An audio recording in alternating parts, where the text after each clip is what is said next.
Hey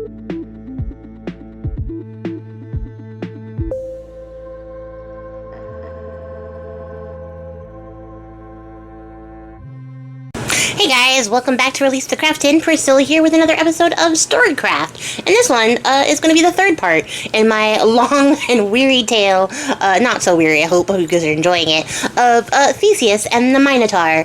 And we are finally, on episode 3, going to talk about frickin' Theseus. So I hope you guys are enjoying this. If you are missing the first two parts or a little bit of context, or you want to like a refresher, check the description box below. You'll see that there is a Storycraft playlist, and you'll get to see the first two parts and catch up and refresh your minds. What I will tell you is that last time we left off, we had a Minotaur eating youths in a labyrinth that was getting these youths from the city of Athens, who is unfortunately in a contract where they have to give over 7 women, or 7 maidens, 7 youths, every single year to feed the Minotaur in the labyrinth. That's where we were. Here's where we are. We're going to talk about Theseus. And I'll let you guys know right off the top, this might come as no surprise because he's a man. I am not a big fan of Theseus, but I will not begrudge him his youth before he became a total butthead. So we're going to talk about his youth and where Theseus came from to begin with and how he ended up in this situation. So before we jump into that, the necessary business, I have a Patreon. It's really cool. There's cool stuff in there, and if you want to get in now before I make the changes for next year, do that, because I'm going to change stuff next year, and the perks that you're getting now are going to be only exclusively for people who are already subscribed before the next year rolls around. That's a heads up, that's a warning. But ta-da, stuff and things and stuff, Etsy shop. Links are all for all the things I do in the description box below. Check it out. See what I got. See the cool things. Get ready. Get hyped. Because also, Povember is coming. I'm going to say it again. Povember is coming. So be prepared. Be ready for that. So at any rate, you guys, let's jump into it. So again, we're talking about the way long ago. This is before, but not quite before. If you understand my meaning. But this is in the way times, where there was a youth, a child, a sweet baby boy named Theseus, whose mother's name was Aethra. Aethra, I think, is the best way I can pronounce it. It may also be Aethra. It may also be Aethra. I don't know. Aethra is how I'm saying it for now. Forgive me, I will butcher every pronunciation if you give me the chance. Words are really hard. But she is raising her son, her sweet baby angel, in her father's palace in the kingdom of Trozen. I don't know where Trozen is. I should have looked it up before I started, because I have never heard of Trozen before in my life. I knew that he was being raised in a different palace far away. I did not know it was called Trozen until I looked this up. Didn't look up anything else after that. Google is there for you guys. So at any rate, she is raising her son with her father in their kingdom, and their kingdom, you guys, is a literal utopia. They are having the most quiet, peaceful, happy life, and she's able to raise her son to not only do all the princely things, but also to be like a super cool athlete. She's giving him all of the wrestling and the sword play, the discus, the javelin. He's becoming a jack of all trades as far as sports goes. And she's also finding the time to teach him music and poetry and the law and all the things. So he's becoming a very well-rounded, very, very capable young man. And you'll see, this is a very common theme in Theseus's narrative, is because he's remembered for being a very wise and just king. I remember him for being a prat. You guys will decide by the time we get to the end of this story. So, at any rate, words are really hard. At any rate, everything is great. They are growing up fantastically. He's having a great youth, a great childhood. His mother is loving and caring. He's loved by his grandfather. People love him in general, and everyone's always happy to share things with them. They get a lot of traveling minstrels who come tell them stories, and he is getting hyped up on all these stories of heroes and the things that are happening in the world. He's just like, oh man, I love this. I'm eating it up, num num num. But he's also listening to these stories about kingdoms where things aren't so great and people are struggling and they're suffering, and he's like, man, I gotta do something about this. I gotta solve this, because this young boy has a very strong sense of justice instilled in him by his mother. So he decides that he's going to start asking about his father, because his father is not in the picture, but nobody has ever said anything about his father, so he doesn't even know if his father's still alive. So he starts asking his mom, and he's like, Mommy, tell me about Daddy, please. And she's like, isn't the weather lovely today? And so she keeps avoiding the topic, and she's like, when you get older, I'll tell you. And so every year he starts going, Mommy, tell me about Daddy, please. And she won't tell him. So he just gets more and more frustrated and more obsessed in the way that kids do. The fact that he waits an entire year to ask again is really admirable, because if I was a child in this scenario, I would ask every minute, every second, until I went blue in the face. We're built different, apparently. So he keeps going all the way up until he hits his 16th birthday, and he's like, Mother, tell me about my father, because he's no longer a baby, so he's not going to ask about Daddy. So he's like, Mother, tell me about father. And she's like, well, I guess you are kind of a man grown now. Okay, come with me. So she takes him on a hike in the woods, and he's like, what the fuck? And while she's taking him on this hike, she's just like yapping about the regular things, her household duties, her roster of chores for the servants, and he's like, what the hell is this? We're going deeper into the woods, and you're just talking to me like nothing's happening, like this is a normal thing we always do, and now we're climbing a mountain. We're climbing a mountain, and they are climbing a mountain, and they are climbing it all the way up till they get to the top. At the top of the mountain, overlooking the beautiful ocean in front of them, the sea. I'm sorry, it's a sea there. But overlooking the beautiful sea, there is a giant, like, disc of a rock, like, embedded at the top of this mountain. And she's like, all right, you want to know about your father? You think you're strong enough? Lift up that stone for me. Just lift it up. And he's like, this big giant rock embedded in the mountain. And she's like, yeah, lift that up. So he tries, and he tries, and he tries from one side, he tries from another side, he comes at it from all angles, he runs at it, he tries to climb on top of it and, like, jump on it to knock it down, he can't get it to budge a little bit, he starts to try to, like, dig away a little bit of the earth on the side so that he can get his fingers around it so he can lift it, but yeah, it doesn't budge. It doesn't budge at all. And it gets to the point where he's, like, sweating, he's panting, he's heaving, he's like, oh my god, I can't do it. And she's like, all right, let's go have some cake. So they go back down the mountain, and she's, like, just chatting away, and he's, like, dying because he just did all the physical exertion he possibly could, and it didn't work. And this is his first failure. And it sits with him. It sits with him a lot, right? So he's like, I don't even know what to do with this. I've never failed at anything in my life. Everything has been so perfect up until now, and now I can't lift a fucking rock. So he spends his year focusing on his academic studies and his athletic studies with his tutors. And the next year comes around, and he's like, Mother, I am now 17, and I would like to know about my father. And she's like, all right, let's take a walk. So she takes him up the mountain again. They have a nice little leisurely stroll to the top, and he's like, okay, I'm going to get it this time. I'm going to come at it from this angle. This is how I'm going to do it. Could you stop talking about the porridge we had for breakfast, Mother? More important things are on the line, right? So he's getting a little anxious, a little amped up, and he's like, all right, okay, I'm gonna get this. So he goes at the rock this time, and this time he wraps his arms around it, and he gives a mighty lift, and it jiggles a little bit, but it doesn't budge. And so his mom's like, let's go have a cup of tea. We'll try this again next year. So they go back down the mountain, and they do this again, except for this time, he's, like, determined. He's like, I am not going to fail 3 times in a row. That's not going to happen. It's egregious that I failed 1 time. It's scandalous that I failed 2 times, but I am too proud and too good at doing the things to keep failing like this. And he's taking the wrong lesson away from failure, I think, you guys, maybe, possibly. But for the next year, he's like, fuck all these studies. I'm going to lift weights. I'm going to wrestle. I'm going to box. I'm going to run. I'm going to help out with the harvest. I'm going to carry all the loads of grapes in for the villagers. I'm going to do any bit of work I possibly can. You need someone to turn the wine press handle? I'm there. I'm turning it. I'm stomping the fuck out of these grapes. I'm doing whatever the hell I got to do so I can beef up. And that's what he does, you guys. He beefs up considerably. He gets massive gains over the course of this year. So when he comes back around and the year has passed, Theseus, oh my gosh, you guys, words are so hard, especially names like this. Theseus is swole. Okay, he's swole as fuck. So he goes to his mom and he's like, Mom, right now, Tell me about that. And she's like, all right. So she gets her little basket, and she knows that, like, her son has done the work this year. She knows that this is going to be the time, and he knows too. So instead of, like, chatting his ear off, they're both very quiet and peaceful as they go up this mountain, and they know that this is going to be, like, it. This is going to be the moment where he finds out about his father, and then they're going to have to part ways.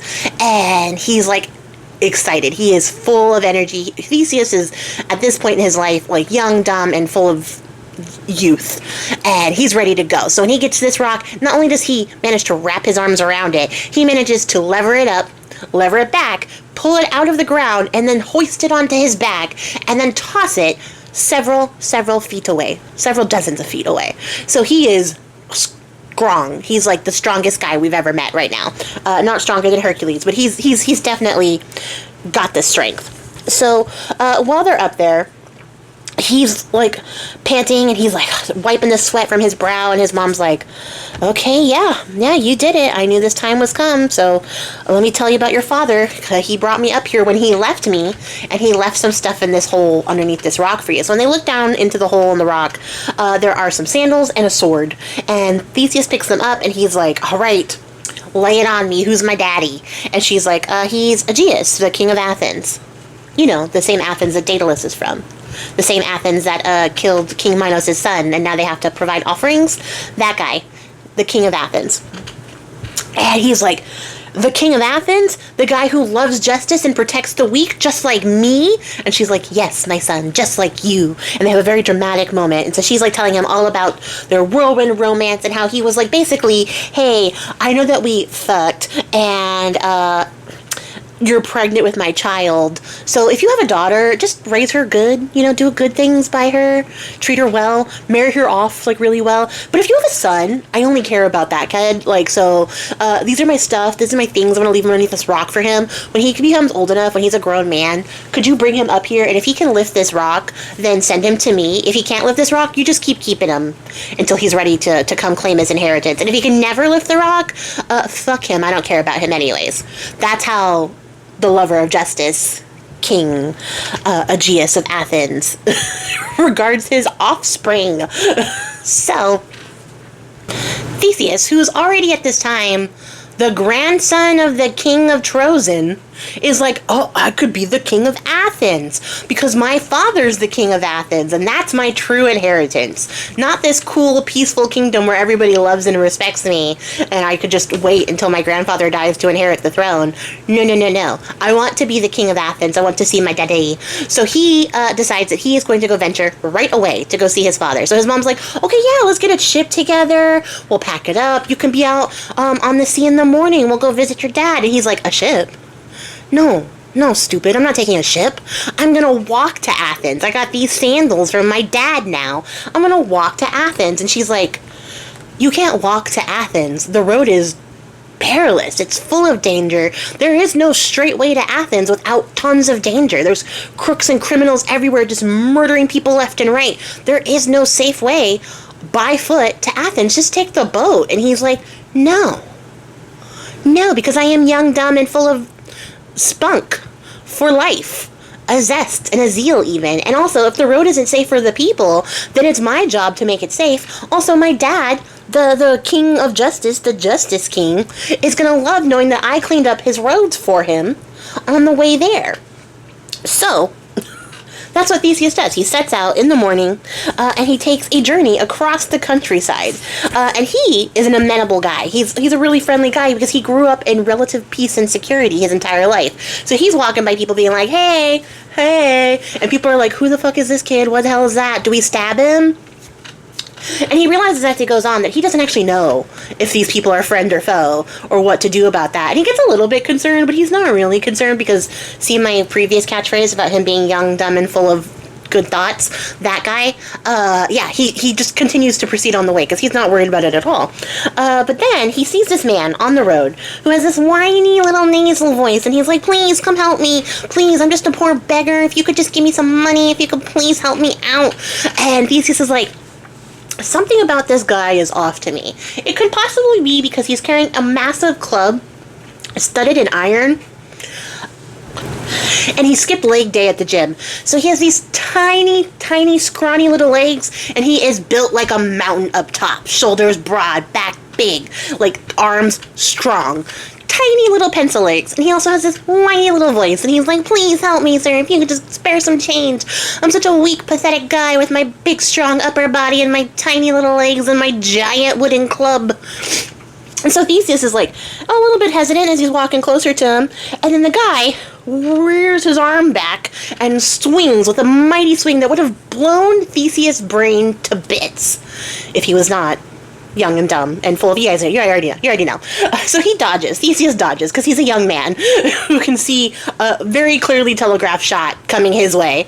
So he dodges out of the way. And because the guy has skipped leg day, he is so scrawny that his swing is so powerful that when he misses him, he just continues to spiral with the momentum of the hit and then has to regain his balance. But by then, Theseus just stabs him with his father's sword. He's like, ha, gotcha. So he's like, all right. So he picks up the club and he's like, I can carry this. This is no big deal after lifting up that big old rock. And it's a trophy from my first successful battle on the road. So he carries this big giant club over his shoulder and he approaches the next town. And the next town, the people start going crazy. They're like wild cheering. They're hollering for him in the streets and he doesn't know what's going on. But they all recognize that club as belonging to, you guys will never guess his name, the club bearer. And the club bearer has been terrorizing innocent people on this road, going to their village for years. They haven't even been able to leave because they are afraid of this man knocking their block off. And Theseus beat him, so now they're welcoming him as a hero, and he's getting a little bit in his ego. He's like, all right, okay, all right.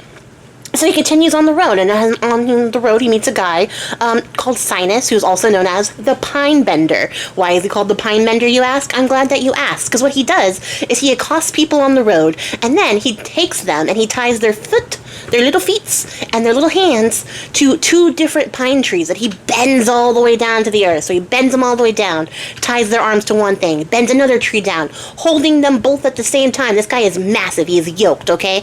And he holds them down, and then he ties their feet to the other pine tree, and then he lets go. I bet you guys can guess what happens. The people snap up into the air, and their body gets torn in half by the force of these two trees. Which is arguably a worse way to go than getting clubbed to death with a club. Don't sign me up for pine bending death. But yeah, turns out when he meets Sinus, the pine bender, on the road, Sinus is like, all right, I got myself another one, and this time it's a young man who looks a pretty fit. I bet this is going to be interesting, right? So he's like, okay. So he goes to get him, because Sinus also carries a club, but it's a club made from the trunk of a pine tree. And if you guys remember, Theseus is carrying an iron-studded massive club. So he's like, yeah, iron beats pine. So he ends up smashing the pine log into pieces, and then takes the pine bender and gives him a taste of his own medicine by giving him the same treatment he gave everybody else on the road. He bends down two pine trees, ties them up between the two, and lets it go, ripping the man in half. You will find that Theseus is a very, very, very an eye for an eye when it comes to his retributions here. So he continues to travel on. People start to learn his name. It starts to people start to greet him in towns. They start to recognize him as the hero. I don't know how, because I don't understand how news travels in this time faster than he's walking the road.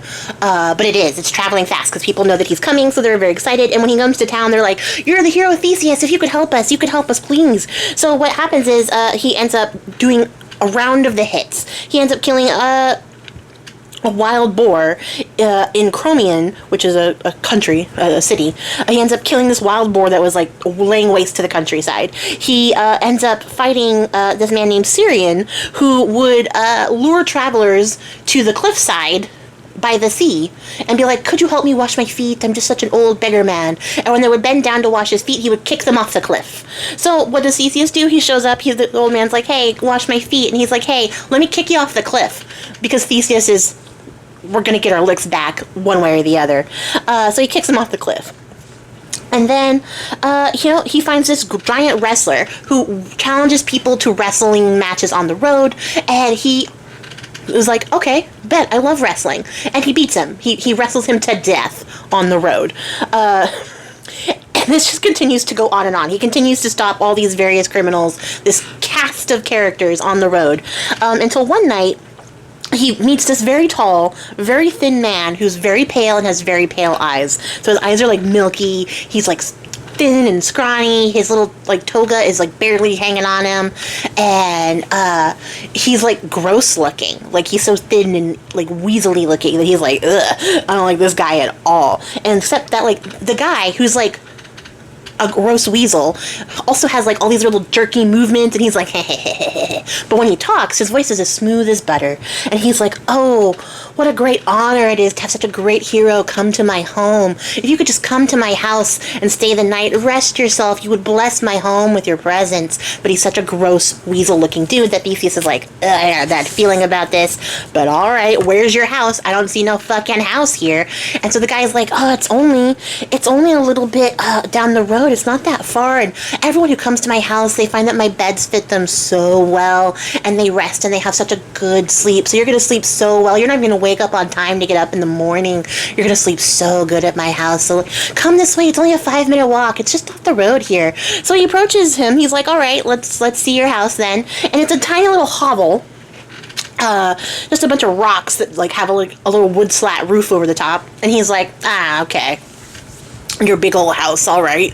And so Theseus goes inside. He looks around. There is one bed. It is just a like hard wooden bed with some funky looking stains on it, and he's like, I know who you are. You're fucking Procrustes. And with a name like Procrustes, it's no wonder this man turned to crime, because he's like, yes, I am Procrustes, as a matter of fact, and everyone you find fits my bed, because if they are too tall, I cut their legs shorter, and if they are too short, I stretch them across it, and they sleep peacefully in the sleep of death.